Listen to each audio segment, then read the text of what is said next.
Lozovik, čuveno pomoravsko selo, jedno od najstarijih seoskih naselja u Srbiji. Lozovičani su poznati po tome da su časni, pošteni i vredni ljudi. Čak se govori, ako neko želi da bude dobar, mora da se ugleda na Lozovičane. Oni su vekovima služili za ugled u celom Pomoravlju. Čak kao da im je i sam Bog podario najbolje mesto u celom Pomoravlju da naprave svoje selo. Njive i sve što imaju okolo je blagorodno i bogato. Vredni ljudi u zadnjem periodu odlaze do duše i na privremeni rad u inostranstvu. Sa jedne strane sela je Velika Morava, a sa druge strane čuveni autoput Bratstva i jedinstva, Beograd-Niš. Ovo selo je znači poznato po dobrim i vrednim ljudima, ali nažalost ni ono nije imuno na zločin. Darko Bogosavljević, 34, iz sela Saraorci kod Velike Plane, ubio je hicima iz lovačke puške bivšu suprugu Jelenu Bogosavljević, 27, kod fudbalskog igrališta u Lozoviku, a potom pucao i sebi u glavu. Krvavi zločin dogodio se u noći između subote i nedelje oko ponoći, a pretpostavlja se da je ubistvu prethodila svađa između bivših supružnika. A ko je bila Jelena Bogosavljević? Jelena Bogosavljević rođena je kao Jelena Manojlović 1988. godine u Smederevu. Osnovnu školu je završila u svom selu, Lozoviku, a srednju školu je završila u Velikoj Plani. Ona je bila dobar đak. Potiče iz ugledne porodice Manojlovića. Otac Zoran Manojlović bio je ugledni medicinski radnik i radi u Domu zdravlja Velika Plana. Majka Dragana Manojlović je uzorna domaćica. Takođe, Jelena je imala i brata Miloša, koji je godinu dana mlađi od nje. Jelena Manojlović je od najranijeg detinjstva pa sve do kraja svog devojaštva u svom selu nazivana Anđelom. Sve komšije, profesori, učitelji i seoski sveštenik, svi su je obožavali. Ona je bila toliko dobra i uzorna da je imala takav nadimak. Svi su je nazivali Anđelom, a ne imenom Jelena. Porodica Manojlović je bukvalno jedna od najuglednijih porodica u Lozoviku i ne samo u Lozoviku. Poznati su po dobrome u celom Pomoravlju i svi ih cene i poštuju i važe za ugled. Otac Zoran Manojlović, koji je inače medicinski radnik, nema kome nije pomogao, zato što ga svi cene tamo gde radi i ima dosta prijatelja po mnogim uglednim bolnicama u Srbiji. Svakome kome treba neka veza za neku lekarsku intervenciju van svog mesta, prvo se obrati Zoranu i on je uvek bio tu da pomogne. Zoran je važio kao čovek na koga možete računati u bilo koje doba dana i noći. To je jedna vrlo pozitivna porodica i oni su uvek nekako u svom selu važili da idu ispred svog vremena i da se treba ugledati na njih. Zoran i njegova porodica sve što su radili, radili su sa ljubavlju. Da li organizuju neki posao u domaćinstvu, da li kada organizuju neku proslavu, slavu, rođendan ili tome nešto slično, oni su radili sa takvom kreativnošću i ljubavlju da bi im na svemu tome pozavideli i mnogi ljudi iz velikih gradova. Oni su bili i ostali moderna porodica. U njihovoj kući oduvek je vladala demokratija i ravnopravnost. Zoran je obožavao svoju suprugu Draganu i nikad se nisu svađali. Takođe i deca, po uzoru na svoje roditelje, nikad se nisu svađali i uvek su bili jedan drugome podrška u svemu.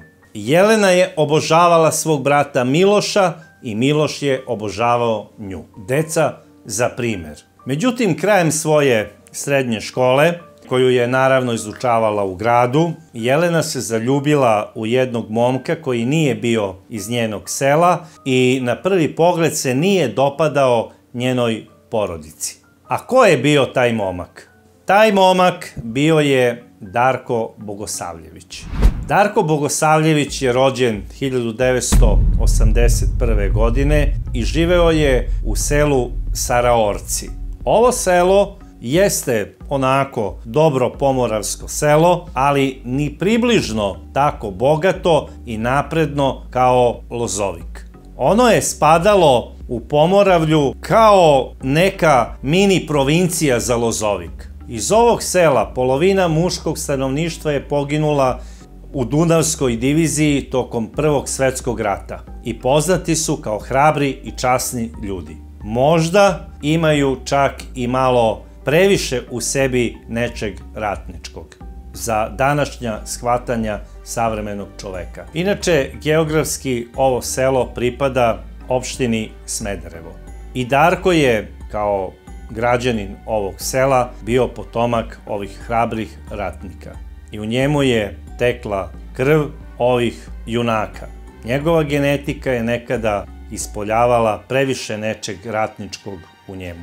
Darko Bogosavljević je u mladosti bio ovako malo nestašan dečko u školi, a posle kada je postao i omladinac znao je da bude onako malo više temperamentan na tim seoskim svetkovinama i proslavama i imao je i nekoliko tuča. Zbog toga je dobio nekoliko prekršajnih prijava i zbog toga nije mogao da se bavi lovom jer nije dobio dozvolu za držanje i nošenje oružja. A inače je obožavao oružje. Međutim, on nije bio lovokradica, ali je zato često znao da uzme potajno dedinu pušku i da ode u ataru svoga sela i da gađa flaše i konzerve. Inače, Darko Bogosavljević potiče iz jedne onako osrednje porodice koja se za pojam Pomoravlja već svrstava u siromašnije porodice. I u ovom kraju momci iz takvih porodica imaju manje šanse da ožene devojku iz bogatih kuća. A kako je Darko osvojio srce Jelene Manojlović, koja je iz jedne ugledne i bogate porodice i za pojmove ove sredine? Darko je u svom selu i u okolnim selima važio za lepog momka. Imao je pravu mušku lepotu. Visok, crn, imao je lep osmeh, lepe oči. Darko Bogosavljević je među ženama važio onako za mangupa. On je imao lepe oči i bezobrazan pogled. Bio je opterećen ženama i seksom. Znao je onako bezobrazno da priđe nekoj curi prilikom neke seoske svetkovine, da je pogleda u grudi i da kaže onako: imaš velike i lepe oči. I to bi nju potpuno saseklo. Čak nije prezao da i nekim udatim ženama deli ovakve komplimente. I zbog toga je dobijao ponekad i batine. I to su oni razlozi incidenata zbog koga on nikada nije mogao da posjeduje vatreno oružje. Jer je imao prekršajne prijave za narušavanje javnog reda i mira. Inače, njegovi preci su se doselili nekada davno sa Kosova. Darko je na jednoj seoskoj svetkovini zapazio Jelenu, kako je ona prelepo obučena i kako ima prelepi nakit na sebi. Odlučio je da joj priđe i prišao je i rekao je onako na prvu: ti si najlepša devojka od svih ovde prisutnih, sviđaš mi se i da li bi želela da razmenimo telefone? Gledao ju je pravo u oči i njoj su se odsekle noge. Mahinalno je odmah počela da diktira svoj broj telefona i jedva je uspela da čuje i zapamti njegovo ime, koje joj je kasnije ozvanjalo do ujutru u ušima. I znala je da je zaljubljena na prvi pogled. Ona je mislila, ovo je princ koga sam čekala čitave moje mladosti. Jer Jelena pre njega nije imala ni jednog dečka. Ona je zapravo maštala o ovakvom događaju. Da joj neko priđe i ovako nešto lepo kaže. Međutim, ona u tom trenutku nije znala da ima posla sa manipulatorom. I ne samo sa manipulatorom, već i sa tiraninom. Nije znala da pravi prinčevi nisu tako direktni i otvoreni. Naprotiv, oni su malo stidljivi. Ali nažalost, ona je bila jedna predobra devojka koja nije imala nikakvog iskustva sa muškarcima. Jer do tada u njenom životu muške figure su bili njen brat i njen otac koji su bili duše od ljudi. I ona je verovala da su i svi momci upravo takvi kao i oni. I nije videla opasnost u Darku Bogosavljeviću. A sa druge strane, svi manipulatori i tirani se upravo ponašaju kao prinčevi iz bajke. Što bi se reklo, previše dobro da bi bilo istinito. Ali mnoge žene, nažalost, nasjednu na tu lažnu priču. Jer ono što one žele i što one traže je ljubav. I Jelena je ušla u vezu sa njim. Ona se zaljubila do ludila. Iako je majka govorila, čekaj sine, polako, upoznaćeš ti još puno momaka. Planiramo da te pošaljemo u Kragujevac na fakultet. Tamo ćeš upoznati puno lepih momaka. Vidjet ćeš koja je prava prilika za tebe. Nemoj nikad na prečac da donosiš tako važne odluke, jer život treba živeti. Jer brak nije odlazak na igranku. To je život, to je misija koju treba odraditi do kraja. To treba izdržati. A za tako nešto treba imati pravog čoveka pored sebe, a ne nekog seoskog giliptera koji se vuče po kafanama i pravi incidente i tuče. Međutim, ništa od ovih reči nije dopiralo do Jeleninog mozga. Ona je bila smrtno zaljubljena u Darka. U njenim očima on je izgledao kao jedno nevinašce, kao jedan anđeo. I ona je maštala o tome da će sa njim živeti u jednom raju od braka. I kada je Darko odveo Jelenu prvi put da bi je predstavio svojim roditeljima i da joj pokaže kuću gde živi, njoj se tamo nije dopalo. Međutim, ona je rekla, nije bitna kuća, bitno je sa kim se živi, a mi ćemo zajedno kroz život napraviti kuću kakva nam je potrebna.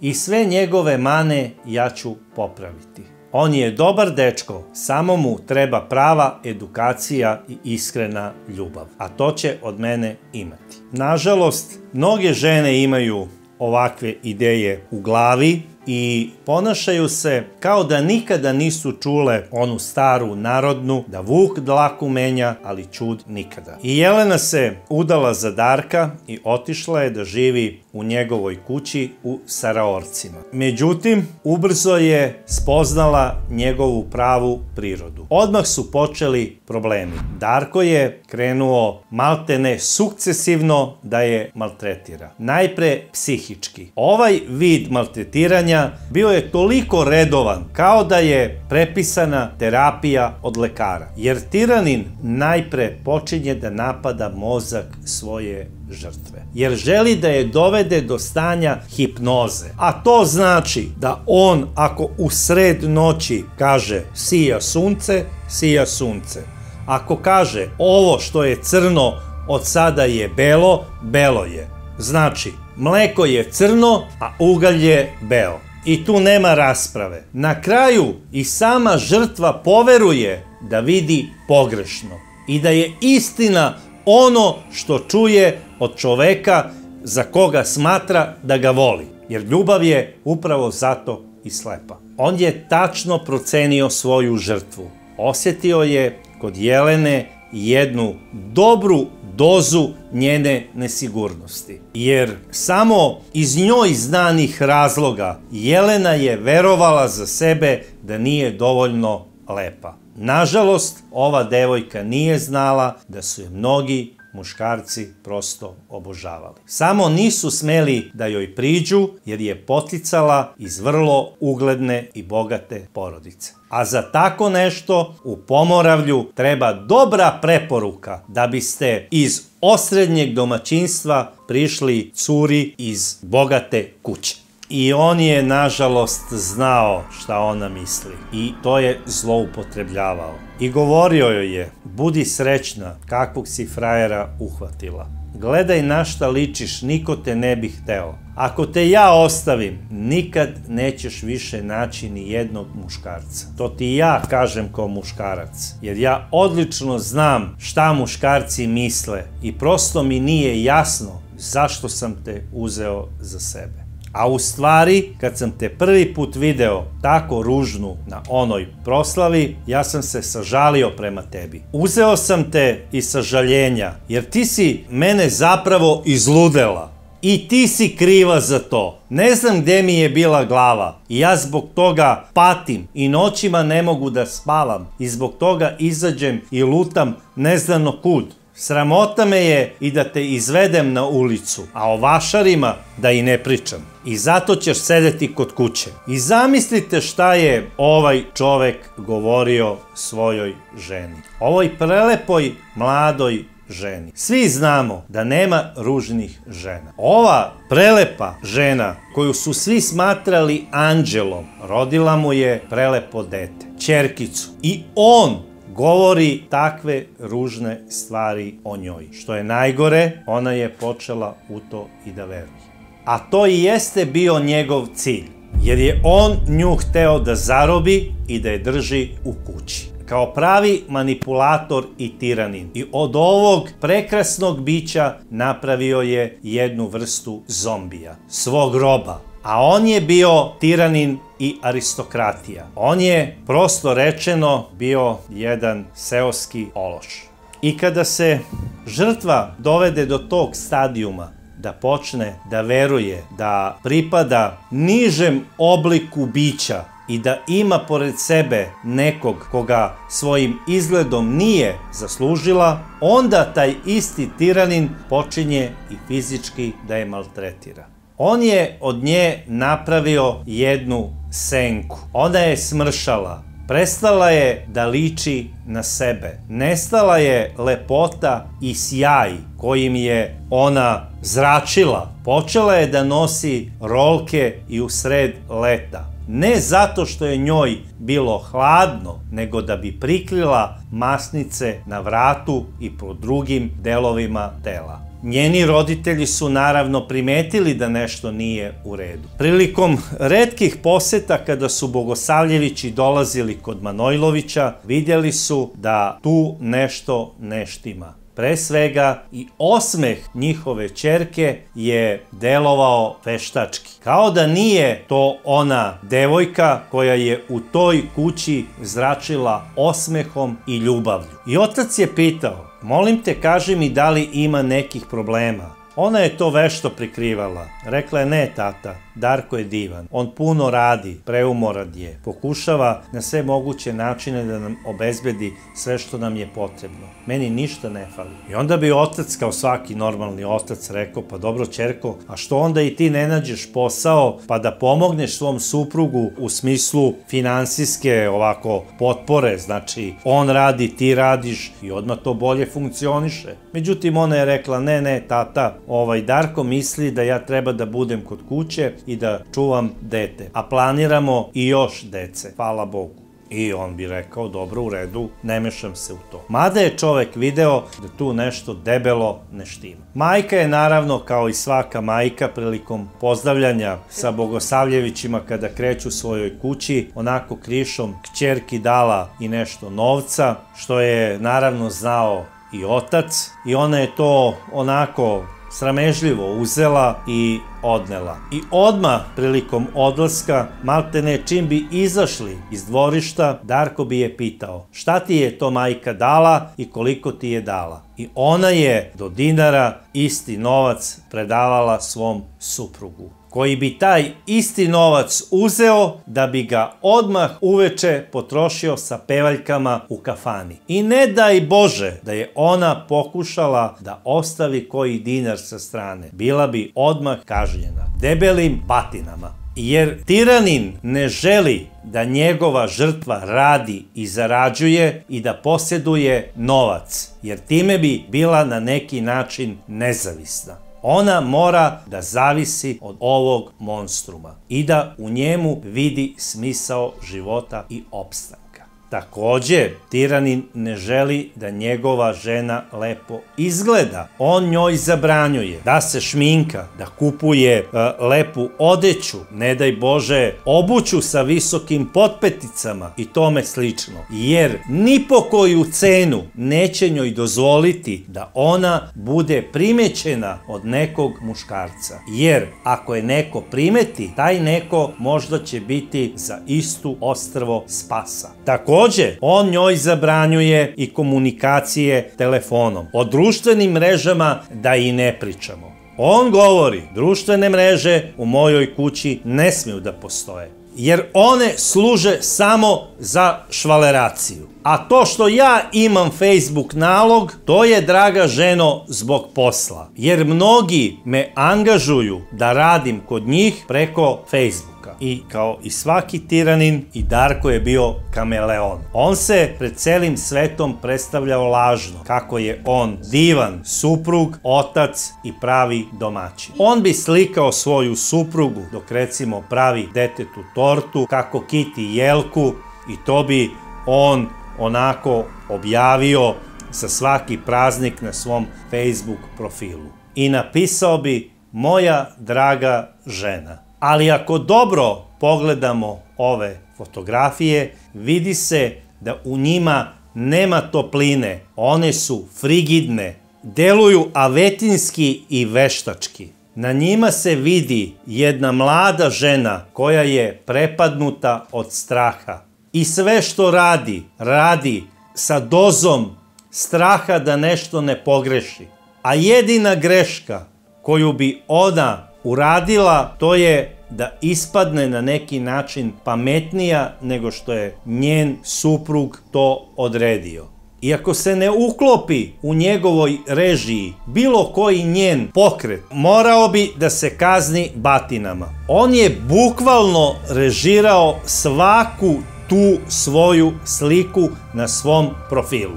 On bi rekao: stani tu, gledaj ovamo u mene, nasmeši se, razvuci usne samo toliko centimetara, nemoj slučajno 1 milimetar preko toga, jer ću ti ih ja zatvoriti pesnicom. I tako je on nju slikao. I tako jednog dana dete se igralo svojim albumom, lepilo je neke sličice u njemu i bila je tu neka onako mala gomilica papirića koja je pala oko radnog stola u kuhinji, i tada je Jelena začula korake njenog supruga koji se ranije vraćao iz grada. Kada je ušao, ona je već uzela metlu da bi počistila te papiriće kako bi on mogao da sedne pored čistog stola. I onda je on onako rekao: jeli, opsovao je sočno, jeli, zar se sada čisti, šta si radila ceo dan? Razmišljala si o švaleraciji. Sada ću ja da uzmem tu metlu i da počistim đubre iz moje kuće. Onda je dohvatio onu metlu i drškom po leđima on je ovu jadnu ženu prebio. Toliko ju je tukao pred detetom da je ona pala u nesvest. I onda je ovaj ludak, ne znajući šta sada da radi kada je ona pala, uhvatio je, stavio u kola i odvezao u bolnicu. Na pitanje doktora: ženo, kako je došlo do ovih povreda i ko vas je ovo pretukao? Ona je onako u bunilu samo izgovorila muž. Doktor je odmah po službenoj dužnosti pozvao policiju i policija je došla. Oni su hteli da Darku odrede policijsko zadržavanje i da mu podnesu krivičnu prijavu za nasilje u porodici. Međutim, ona, da bi opet nekako sve to prikrila i zaštitila njega, rekla je da ona ne želi da da krivičnu prijavu protiv svog supruga, jer smatra da je najveća sramota za jednu srpsku domaćicu ako podnese prijavu protiv svog muža. I inspektor policije je tražio od nje da ona potpiše zapisnik koji je on sačinio da nju niko nije tukao, jer je ona tako tražila i ona je isti potpisala. Međutim, ovaj inspektor je tražio od socijalnih radnika iz opštine da odu i da obave razgovor sa Jelenom Bogosavljević na okolnosti nastanka njenih povreda, jer je inspektor sumnjao da možda ova žena iz sramote neće policajcima dati pravu izjavu u kojoj će zapravo optužiti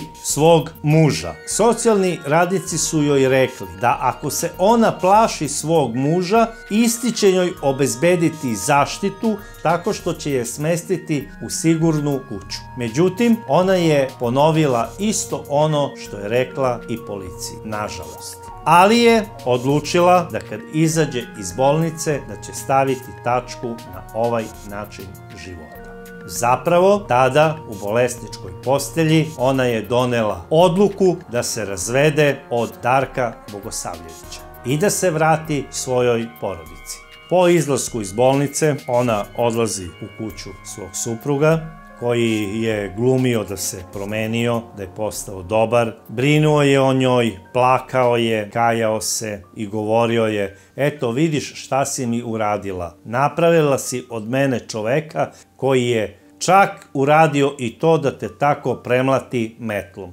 Da si se ponašala normalnije, ja te ne bi tukao. I opet je krivicu svaljivao na ovu nesrećnu ženu. Međutim, ona je već donela generalno u svom mozgu šta će uraditi. Jer ona, dok je boravila u bolnici i dok je gledala lekare u belim mantilima i medicinske sestre koji se brinu o njoj, u jednom trenutku je doživela buđenje i setila se svog oca, koji je takođe medicinski radnik. Setila se svoje predobre majke, svog predobrog brata, i setila se svoje prelepe kuće u kojoj je rođena i odrasla i u kojoj su je svi voleli i u kojoj je uvek dobrodošla i ona i njeno dete. Tog trenutka ona je prestala da bude hipnotisana i videla je Darka Bogosavljevića onakvim kakav on stvarno jeste i da on nije njen princ iz bajke, već zapravo mučitelj. Tek tada je to shvatila i odlučila je da se vrati svojim roditeljima. 28. januara 2015. godine Jelena je spakovala svoje stvari i sa ćerkom otišla u roditeljski dom, gde su je svi oberučke prihvatili. I svi su plakali kada im je ona rekla pravu istinu. I naravno, dali su joj punu podršku. Rekli su: mi ne želimo da imamo takvog zeta, a još manje da ti imaš takvog muža. I molimo te, podhitno se razvedi od njega. Makar više nikad ne imala muža. A ako budeš rešila da se udaješ, naći ćeš ti drugog, još si mlada, Bože moj. Ima, hvala Bogu, pravih momaka za ženidbu i u našem selu. Otac je rekao: naći ćemo najboljeg advokata koji će te razvesti od tog zlikovca. I tako je i bilo. Jedan ugledni advokat je otišao, pojavio se na sudu, ona se nije ni pojavljivala u tom procesu i došlo je do razvoda. Bezuslovni razvod. I Jelena je posle razvoda pokušavala da počne normalni život. I po savetu svojih najbližih, prvi osnovni korak ka vraćanju u normalu je pronalazak posla. i druženje sa kolegama na poslu. I ona je našla posao u Umčarima. A njeni roditelji su bili presrećni kada bi je slušali kako je ona sa ljubavlju govorila o novom poslu i kako je pričala šta ona sve tamo radi i da je zadovoljna i srećna. Nikada nije spominjala platu i novac koji treba da primi, nego je stalno govorila kako je taj posao u Umčarima ispunjava i da je ona zadovoljna. Jelena se zaposlila u Umčarima u Pečurkari. To je ugledna firma za preradu šumskog voća i lekovitog bilja. I sve što prerade izvoze za zapadnoevropsko tržište. Ona je u toj firmi važila za jednu od boljih radnica. Svi su je cenili i poštovali. Međutim, njen bivši suprug Darko, kada je saznao da se ona osamostalila, da radi, da prima platu i čak šta više, da je cenjena u firmi gde radi, kod njega je to izazvalo ne bes, nego pravi vulkan negativne energije u mozgu. I on je počeo nju da prati, i ne samo nju, nego je pratio autobus, malte ne kao neki terorista. Znači, radnički autobus koji je vozio radnike u toj Pečurkari, on je pratio od stanice do stanice. I kada bi mu se ukazala prilika da vidi svoju suprugu samu, prilazio je i pretio joj. Govorio je, ako mi se ne vratiš, nećeš biti ničija. A ja imam načina da budeš samo moja. On je to govorio i u kafani. Dok bi ispijao ko zna koje piće po redu, rekao bi kelneru: prijatelju mlaci, poslušaj moj savet, nemoj se nikad ženiti, jer žene nisu zahvalne, uvek izdaju svog partnera. Evo vidi šta sam ja dočekao, spremam se za razvod. Na pitanje konobara, prosto ne mogu da verujem da vi i vaša gospođa koji ste važili za uzor u ovom selu ste pred razvodom. Kaže, ne brini dečko, ima načina da se to spreči. Šta je on time mislio? To samo on zna, jer na pitanje konobara da li ste našli dobrog advokata, on je rekao, našao sam nešto mnogo bolje i ubedljivije. I šta je on uradio posle toga? Otišao je u tu firmu, u tu Pečurkaru i pretio je i samom direktoru da njegovoj supruzi da otkaz.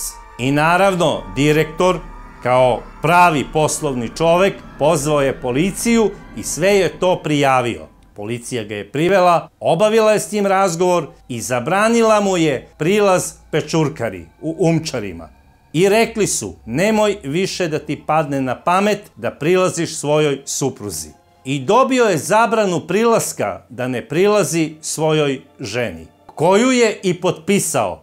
I taj zapisnik stoji potpisan u policijskoj upravi u Smederevu. I Darko je slao milion puta jednu te istu poruku. Bićeš moja, bićeš moja, bićeš moja.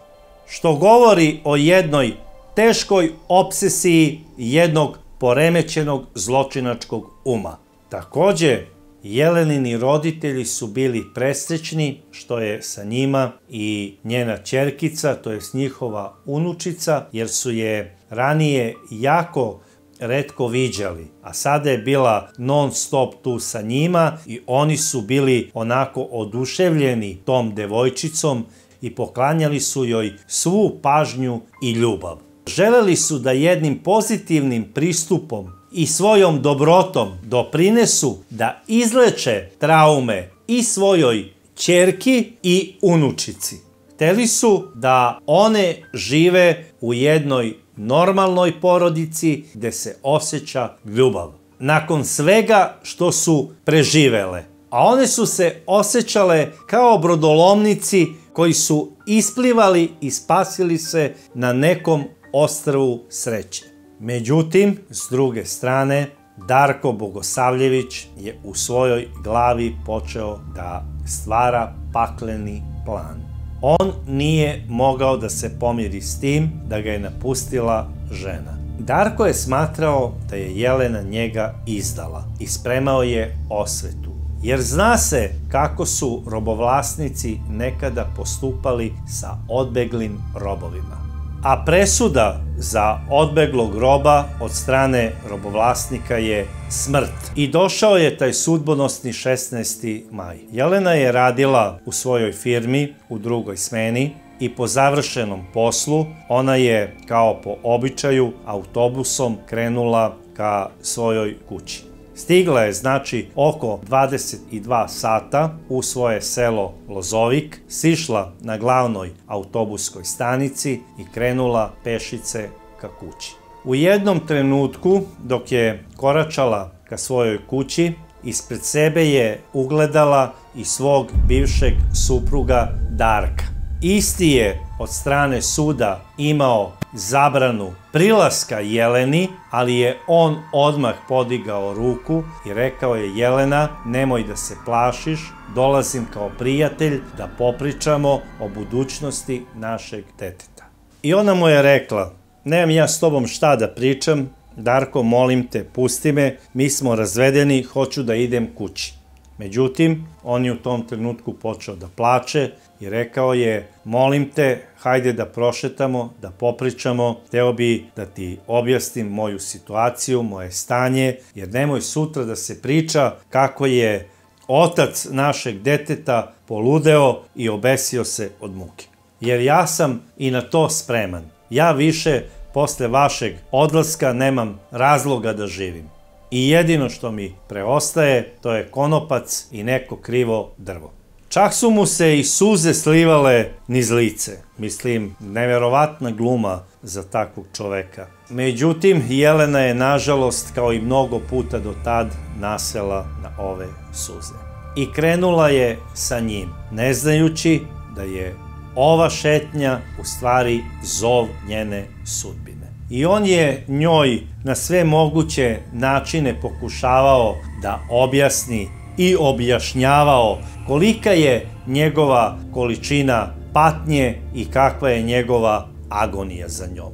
Rekao je da ne može da spava kući sam, da ne izlazi zbog toga iz kafane, da se propio, da planira da proda svo imanje kako bi se ubio od alkohola. Jer bolje je i to nego da pričaju posle kako njegovo dete ima oca koji se obesio. Ovako, otrovao se od alkohola, to deluje nekako časnije. I tako, preteći svojim samoubistvom, on je Jelenu odvukao u pravcu stadiona. Ona nije ni razmišljala kuda oni idu. I došli su do samog fudbalskog terena, gde je on upravo i isplanirao da odigra svoju poslednju tiransku igru u životu. I onda je Darko rekao njoj: dobro, pre nego što odeš, kupio sam ti i poklon. I prišao je svom parkiranom automobilu, koji je tu, znači, parkiran planski sa namerom, otvorio je gepek i izvadio je lovačku pušku. Okrenuo je cev u pravcu Jeleninog lica i rekao je: poslednji put te pitam, da li se vraćaš meni ili ideš u grob? I Jelena nije ni stigla da da svoj odgovor, on je opalio.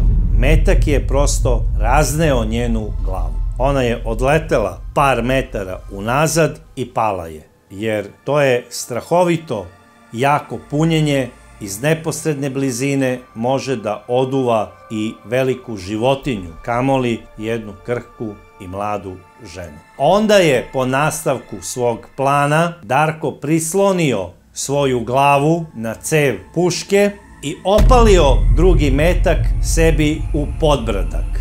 Silina metka i barutnog punjenja prosto mu je otkinula glavu i nastao je tajac. Sat vremena posle toga na stadion dolazi sportski direktor kluba Jovan Terzić, koji je trebao da sredi fudbalske prostorije i da obezbedi neki materijal, jer se sutra dan organizovao omladinski turnir u fudbalu. I dok se vraćao iz službenih prostorija vozeći bicikl, primetio je da je nešto zakačio pedalom. Pogledao je i video je telo koje leži. U prvom momentu on je pomislio da se radi o nekom pijancu. Sišao je da bi probudio čoveka, da se ne bi prehladio od trave na kojoj leži. I tada je primetio još jedno telo, 2 metra od ovog. I video je da se tu u stvari nešto ozbiljno desilo. Tada je primetio ogromnu lokvu krvi koja se nalazila oko tela muškarca koje je bilo ispred njega. Bacio je bicikl i odmah je otrčao do centra sela gde se nalazi policijska stanica u Istom. I on je ušao u stanicu i rekao je: molim vas, morate hitno na stadion. Tamo se nalaze 2 mrtva tela. U tom trenutku u policijskoj stanici bili su i Jelenini otac i brat, koji su došli da prijave njen nedolazak s posla. Čim je to čuo njen otac, uhvatio se za glavu i rekao je: ljudi, to je sigurno moja ćerka. I počeo je da plače. Nažalost, slutnja ovog čoveka je bila tačna. Tamo se nalazila njegova mrtva ćerka i njegov bivši zet, takođe mrtav. Policija je uradila uviđaj, ustanovila je da je Darko izvršio ubistvo lovačkom puškom 12 mm i da je istom izvršio i samoubistvo. Za ovu pušku on nije posedovao dozvolu. U njegovoj kući se ta puška nalazila zato što je njegov deda bio lovac i istu je posedovao na dozvolu. Porodica Manojlović doživela je tešku tragediju. Ovo je bio kao grom iz vedrog neba. Sahranili su Jelenu i odlučili su da njenu ćerkicu vaspitavaju i odgajaju kako su vaspitavali i njenu majku. Pre svega da bude dobar čovek, da ne bude naivna devojčica. I rešili su da tom detetu pruže svu moguću sreću ovog sveta. U svemu tome naravno učestvuje i Jelenin brat, koji nikada nije prežalio smrt svoje sestre. Oni u ovom detetu na neki način vide i reinkarnaciju Jelene. Oni znaju da se njihova ćerka nikada neće vratiti, ali su takođe i svesni da ih ona sa neba čuva kao anđeo, kakav je i bila za života, i da ih njen duh drži zajedno i čuva na okupu. Porodica Manojlović je jedna hrabra porodica, puna ljubavi, koja i pored toga što ju je sve snašlo, nastavila je da širi ljubav oko sebe i veru u ljude. Sećanje na Jelenu nikada neće izbledeti dok god su oni živi. A mi ne smemo zaboraviti ovaj događaj koji nam treba biti pouka. Darko je, kako se veruje, u subotu uveče sačekao Jelenu kada se vraćala s posla. Sa sobom je poneo lovačku pušku svog pokojnog oca, za koju inače nije imao dozvolu. Policija sumnja da je Darko pod pretnjom doveo Jelenu na fudbalski teren, u blizini kojeg nema kuća niti osvetljenja. Prema nalazima obdukcije, ubica je bivšoj ženi pucao u glavu, a sebi je presudio prislonivši pušku uz bradu. A moja poruka je sledeća. Drage dame, morate odmah da ostavite muškarca koji vam ne da se zaposlite, da se šminkate, da se lepo obučete, da se školujete i radite na sebi i da budete stalno nasmejane i srećne. Jer svi takvi muškarci koji vam ovo zabranjuju i koji se tako ponašaju, uništavaju vam život, a možda će vam ga na kraju i oduzeti. Budite na oprezu i na kraju krajeva slušajte savete svojih roditelja kada sa nekim stupate u brak. Stop nasilju na ženama. Ova emisija je edukativnog karaktera i nema za cilj vređanje bilo koga po verskoj i rasnoj osnovi. Autori zadržavaju pravo da postupaju u skladu sa članom 82 iz Zakona o javnom informisanju i medijima. Svi osumnjičeni imaju pravo na prezumpciju nevinosti dok se ne dokaže njihova krivica pred zakonom.